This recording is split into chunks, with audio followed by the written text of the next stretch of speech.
Pengadilan Tindak Pidana Korupsi Jakarta hari ini kembali menggelar sidang lanjutan kasus dugaan korupsi importasi gula dengan agenda pemeriksaan saksi.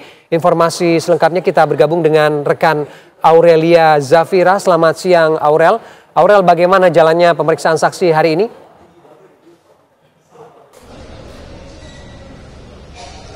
Ya baik Ferdi dan juga pemirsa, benar sekali siang hari ini kita berada di Pengadilan Negeri Tipikor Jakarta Pusat, yang mana untuk agenda sidang hari ini yakni pemeriksaan 3 orang saksi dengan di sidang lanjutan kasus korupsi impor gula di Kementerian Perdagangan dengan 5 terdakwa yakni Tony Wijaya, Den Suryanto, Hansen Setiawan, Indra Suryaningrat dan juga Eka Sapanca.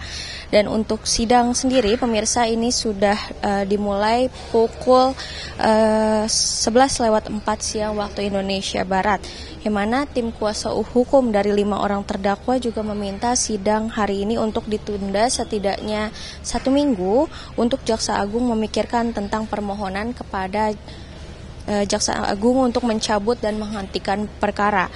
Dan tadi majelis hakim juga sudah bermusyawarah dan memutuskan untuk melanjutkan sidang hari ini.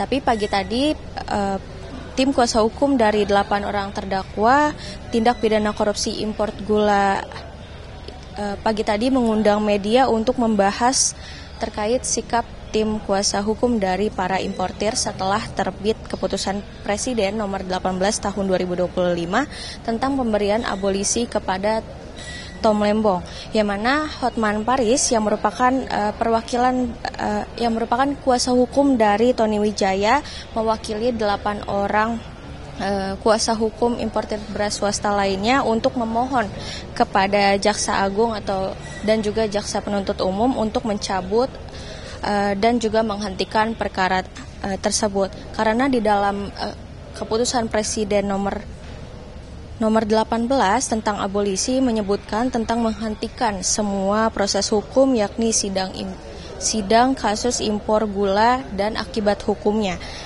Tim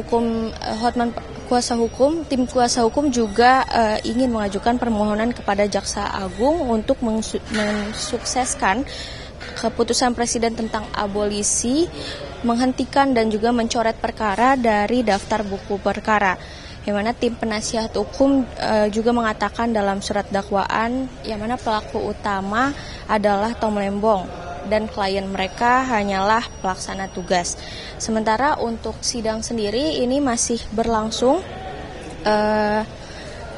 yang tadi dimulai pukul 11:04 siang waktu Indonesia Barat, yang mana agenda hari ini merupakan pemeriksaan 3 orang saksi. Dan sebelumnya juga Ferdi dan juga pemirsa, Presiden Republik Indonesia Prabowo Subianto meniadakan semua proses hukum dan akibat hukum terhadap Menteri Perdagangan periode 2015 hingga 2016 Thomas Trikasi Lembong sebagaimana ditetapkan dalam keputusan Presiden nomor 18 tahun 2025 tentang pemberian abolisi. Dan salinan keputusan Presiden nomor 18 tahun 2025 tentang pemberian abolisi itu ditandatangani pada tanggal 1 Agustus 2025. Sementara demikian, Ferdi, saya kembalikan ke studio. Baik, terima kasih Aurelia Zafira dari PN Tipikor Jakarta.